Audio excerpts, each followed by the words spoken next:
Tonight on Paths of Honor, we tell a story about blood that wasn't shed in violence, but in protection. About engines that didn't roar in revenge, but in respect. And about a boy who didn't belong to any club, yet understood honor better than most men who wore it stitched across their backs. The night in Ashford, Montana, stretched over the quiet streets like a velvet shadow. But beneath the calm, the town breathed with an unspoken tension. Engines rumbled softly at the edge of the industrial park, a distant hum that signaled the presence of the Iron Vipers Motorcycle Club, one of the oldest and most respected biker families in the state. Their reputation wasn't built on violence, but on honor, a line no one dared cross. 17-year-old Noah Bennett trudged through the wet streets, hood pulled tight over his head, mind spinning with the events of the day. His face ached, his mouth tasted of iron and blood, yet his heart pounded with a fierce pride. Earlier that day, he had done something most would have avoided. He had stood between danger and the new girl at Redwood Ridge High, taking blows from 3 of the most ruthless seniors, all without swinging a punch. Her name was Harper Steele, and she was no ordinary girl. Harper was quiet, composed, and observant, but she held herself with a strength that belied her age. Most didn't know this, but she was the daughter of Ryder Steele, president of the Iron Vipers, and her bloodline carried an unspoken weight of respect and fear. Noah didn't know any of this at the time. All he knew was the fear in her eyes and the trembling of her hands as the hallways of the high school became a battlefield. Mason Pike's fist had smashed into his jaw, sending sparks of pain across his vision. Tyler Graves shoved him into the lockers, the cold metal biting into his shoulder, and still Noah stayed upright. "You think you're a hero now?" Mason sneered, looking down his nose at Noah. "No," he said through clenched teeth. "I just want her safe." Harley laughed, a cruel, empty sound. "It's Steele, man. You don't just let a Steele walk in like she's normal." Noah felt the weight of every eye in the hallway. Phones lifted, whispers carried across the lockers. Harper, clutching her backpack, looked small but defiant. "My name is Harper Steele," she said, voice trembling but clear. Mason chuckled, leaning closer. "Steele, huh? Cute." Noah's heart pounded. He didn't know this girl beyond the fear he saw, but he had made a silent promise. No one would touch her. The punches came again, hard, fast. Noah tasted blood. Sparks exploded behind his eyes, yet he didn't flinch. They demanded an apology, but he refused. He spat blood onto the hallway floor. "I'm not apologizing," Noah said. "She didn't do anything wrong." Across town, in a dimly lit garage lined with motorcycles, Ryder Steele examined the bruises on his daughter's arm. He didn't need to shout. His presence commanded silence. "Who did this?" he asked, voice calm but dangerous. Harper recounted every detail, trembling as she spoke. Ryder's jaw tightened, but he remained composed. Leather-clad bikers shifted their weight, silent but alert, the room tense with the history of respect and authority. "They cornered me by the trophy case," Harper said, her voice steadying. "Mason Pike, Tyler Graves, and a third boy. They kept mocking my last name, treating it like a joke." Ryder's eyes narrowed. His calm presence was more terrifying than shouting. "They underestimated you," he said quietly. "You did right coming here. Stupid gets people killed. We don't do stupid." Lena, Ryder's trusted aide, guided Harper to the SUV. "You hungry?" she asked, her tone neutral, like they were discussing homework. Harper shook her head but pulled out her phone.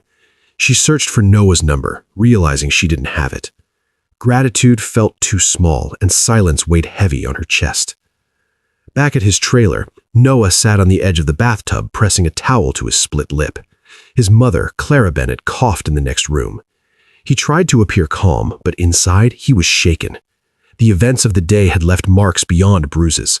Fear, Adrenaline and a strange sense of pride mingled in his veins. The car wash, his job, was blocked. Calls from unknown numbers interrupted him repeatedly. It was clear trouble had found him, even here. At 9:30 p.m., firm knocks echoed at the door. 3, pause, 2. Noah grabbed the heavy flashlight, ready. "Are you Noah Bennett?" a calm, low voice asked. "Yes," he replied, tension coiling in his chest. "Who is it?" "I'm not here to hurt you, but you need to open the door." The man stood back, hands visible, composed. Slowly, he revealed a small pharmacy bag. Inside was his mother's medication. Exact dosage, exact label. Noah's stomach sank. "It's not yours," Noah said, suspicion rising. "It is now.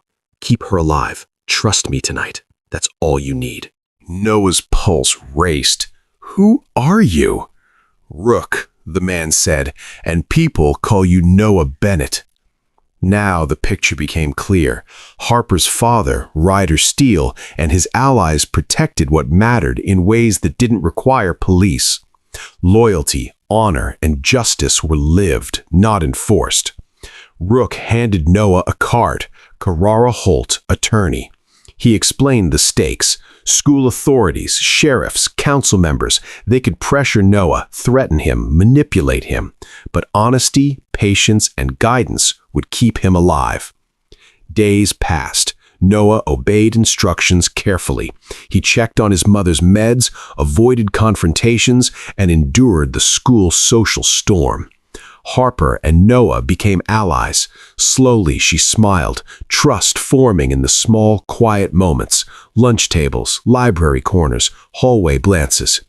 Evenings they sometimes met on the Montana hills outside town, staring at the endless sky, talking softly about mountains, bikers, and the burdens of responsibility. "Why didn't you fight back?" Harper asked once, voice soft. Noah looked at the sunset stretching gold across the horizon. "If I fought, it would have been about winning. I didn't need to win. I needed you safe." Tears welled in Harper's eyes. Gratitude, respect, and awe mingled in silence. Weeks later, graduation. The Iron Vipers rode past Redwood Ridge High, engines silent but threatening, a line of honor, acknowledgement, and protection. Noah stood outside, hat in hand, watching. The bikers didn't approach. They didn't need to. Their presence alone was enough. A lesson in courage, respect, and loyalty. Noah never joined them. He didn't need to. Honor isn't worn on patches or engines. It is revealed in choices made when the world expects you to back down. Paths of honor remembered that day. The boy who didn't flinch, the girl who found safety, and the bikers who rode for respect, not fear. Noah walked into the auditorium, head held high. Harper, beside Lena, smiled. Words weren't needed. Actions had spoken. Sometimes the strongest person is the one who stands when everyone else steps aside. Sometimes engines roar not for war, but for honor. The sun had barely risen over Ashford, Montana, casting long shadows across the quiet streets. Birds chirped hesitantly, as if aware that the town held more secrets than daylight could reveal. Noah Bennett moved carefully down the gravel road, his jacket zipped tight against the chill.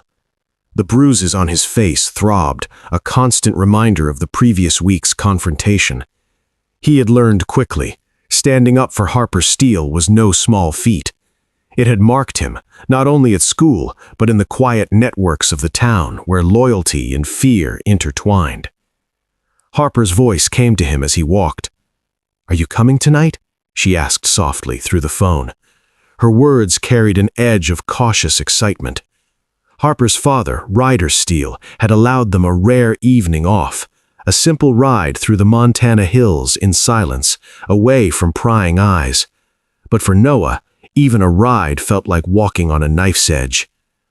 He arrived at the outskirts of town, where a cluster of motorcycles rested under the fading morning light. The Iron Viper's clubhouse loomed nearby, walls lined with steel and memories, trophies of years of battles, and honor both earned and inherited. Noah's heart raced as he approached. This was Harper's world, the world that most feared, but one he had glimpsed briefly when he protected her. Harper's voice came to him as he walked. "Are you coming tonight?" she asked softly through the phone. Her words carried an edge of cautious excitement. Harper's father, Ryder Steele, had allowed them a rare evening off, a simple ride through the Montana hills in silence, away from prying eyes. But for Noah, even a ride felt like walking on a knife's edge. He arrived at the outskirts of town, where a cluster of motorcycles rested under the fading morning light. The Iron Viper's clubhouse loomed nearby, walls lined with steel and memories, trophies of years of battles, and honor both earned and inherited. Noah's heart raced as he approached. This was Harper's world, the world that most feared, but one he had glimpsed briefly when he protected her. Harper was already there, standing beside a sleek black bike, leather jacket catching the sunlight. She smiled faintly. "Ready?" she asked, her voice steady, though her eyes betrayed a flicker of nerves. Noah nodded. He had been preparing for this moment, wondering if his courage would falter when surrounded by the biker's intimidating presence. But Harper's trust made him brave. They mounted the bikes, the engines humming like living creatures beneath them. The wind cut across their faces as they rode into the open fields, the mountains stretching endlessly in front of them. Silence enveloped them, filled only by the roar of the engines and the occasional bird startled into flight. As they reached a ridge overlooking the town, Harper slowed her bike, letting it idle beside Noah's. "Do you understand now?" she asked, voice low. "This, all of this, the respect, the fear, it's not just about us, it's about choices." Noah nodded slowly. He did understand. The fight wasn't about power.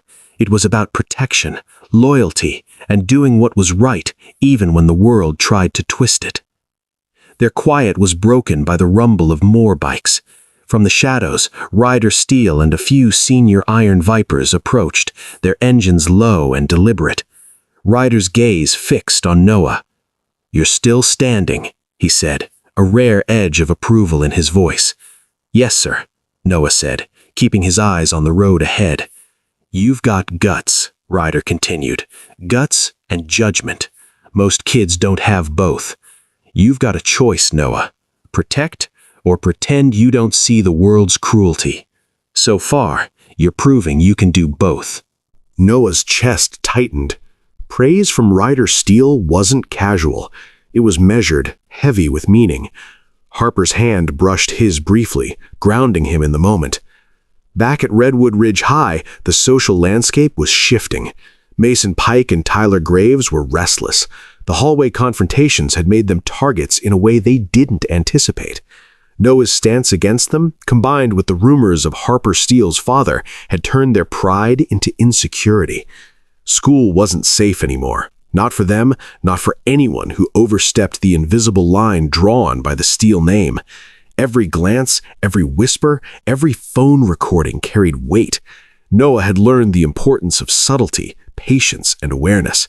Even his lunch breaks became tactical, moving through corridors with eyes alert, noting alliances, observing potential threats.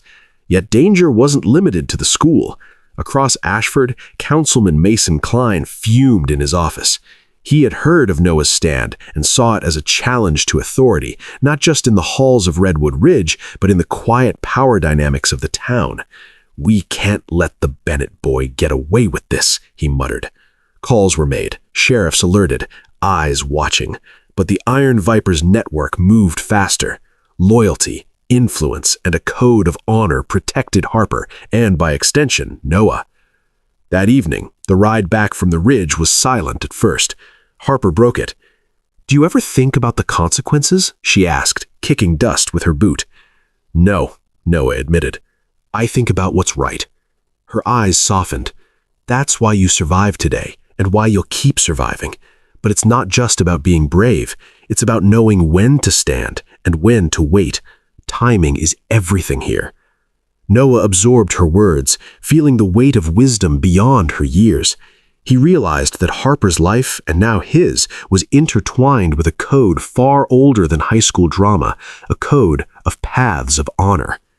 As night fully fell, the skyline of Ashford glowed faintly under a tapestry of stars. The riders parked near the edge of town, engines cooling. Rider Steele approached Noah again. "You've done well, but the path ahead isn't easy. You'll face tests of courage, loyalty, and heart. Are you ready for them?" Noah swallowed, feeling the gravity of the moment. "I'll do what's right," he said. Ryder nodded. "Then you have our attention, and sometimes that's all you need to survive." Over the next weeks, the tension in town escalated. School authorities tried to coerce Noah into signing false apologies. Councilman Klein applied political pressure, using connections to make Noah's life inconvenient. Work schedules were altered. Neighbors questioned, small threats designed to unsettle him. But Noah persisted, guided by the quiet presence of Harper, the mentorship of Rook, and the unseen vigilance of the Iron Vipers. Every encounter became a lesson, every whisper a clue. Every moment of fear was tempered by the knowledge that some forces moved silently to protect those who stood for justice. Noah learned to navigate with patience, courage, and strategy. He recorded events meticulously, observed patterns, and stayed calm when others would panic. Harper's respect for him deepened with every choice, every silent act of protection. One afternoon, the trio of seniors cornered Harper again, emboldened by the thought that Noah was only a high school kid, limited and vulnerable. Mason Pike stepped forward, smirking. Tyler Graves flanked him, and Brent Haskins, tall and menacing, completed the triangle of intimidation. Noah appeared behind them quietly, unarmed, calm. "Leave her alone," he said. His voice carried a weight no one expected. Mason laughed, a hollow sound. "Or what?" Before Mason could react further, the unmistakable roar of motorcycles filled the air. Iron Vipers arrived, engines throbbing like living warnings. Ryder Steele led them, calm, composed, and terrifying.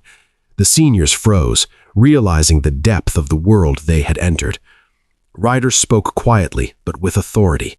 "You don't touch a Steele. You don't test the boy who stands for her. You will leave. Now." Noah watched, heart pounding, as authority, honor was displayed not through words alone, but through presence, loyalty, and history. The seniors fled, their arrogance dissolved by respect and fear. Harper turned to Noah, gratitude unspoken but profound. The first snow of the season had fallen over Ashford, Montana, softening the edges of the town and muffling the sounds of traffic and life. But under the quiet, the tension remained, invisible threads of loyalty, danger, and courage stretching across streets, homes, and the hills beyond. Noah Bennett watched from the edge of the high school parking lot as Harper Steele adjusted the strap of her backpack. The recent weeks had changed both of them. He had seen fear, courage, and quiet strength, while Harper had witnessed loyalty and bravery in its purest form. The bond between them had grown, unspoken yet unbreakable. A low rumble echoed in the distance. The Iron Vipers were near, their presence a silent, powerful reassurance. Noah didn't need to look. He could feel the ground vibrate with their engines. He had learned that in Ashford, some things were more powerful than words: presence, honor, and action. Harper turned toward him, voice quiet but firm. "You know, you don't have to do this alone anymore." Noah shook his head. "I never was alone," he replied. "You just didn't see it." It happened in the hallway. Mason Pike, Tyler Graves, and Brent Haskins had returned, emboldened, thinking that absence of immediate consequence meant weakness. They cornered Harper near the trophy case, the same place where it had all started. Noah stepped forward, calm, unarmed. His presence alone was a statement. "You really think you can stop us?" Mason sneered. Before anyone could act, the roar of motorcycles erupted outside. The Iron Vipers arrived, engines throbbing like the heartbeat of justice. Ryder Steele led the group, eyes sharp, leather jackets creaking softly as they dismounted. Mason froze. Tyler flinched. Brent stepped back, suddenly small against the legacy surrounding them. Ryder spoke softly but with undeniable authority. "You don't touch a Steele. You don't test the boy who stands for her. You leave." Noah felt a hand on his shoulder, Harper's, grounding him in the storm of adrenaline and relief. The seniors fled silently, leaving behind only the echoes of engines and respect earned too late. Noah exhaled, realizing that sometimes courage isn't about strength, but about standing firm while history and honor back you. Weeks passed. Snow melted into spring.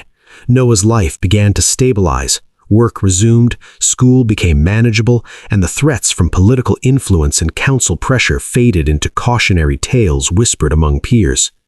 Harper and Noah grew closer.